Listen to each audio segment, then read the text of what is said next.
ভূপেন হাজৰিকা কলাতীৰ্থত উপস্থিত হয় মুখ্যমন্ত্ৰী ডক্টৰ হিমন্ত বিশ্ব শৰ্মা ৩২ কোটি ২০ লাখ টকাৰ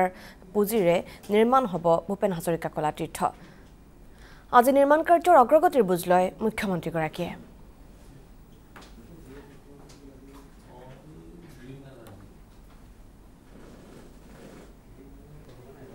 একেদৰে নগাঁও মুৰিকলং উদ্যানৰ সৌন্দৰ্য বৰ্ধনৰ অগ্ৰগতিৰ বুজ লয় মুখ্যমন্ত্ৰীয়ে প্ৰায় ৩ কোটি টকা ব্যয়েৰে চলিছে উদ্যানখনৰ সৌন্দৰ্য বৰ্ধনৰ কাম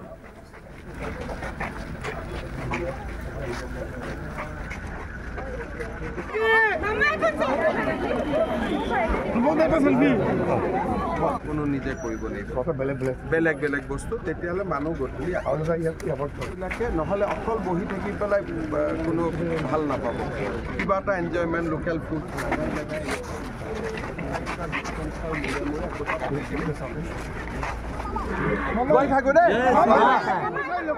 কেইবাটাও ভাল ভাল আঁচনি নগাঁও চহৰত নিৰ্মীয়মান অৱস্থাত আছে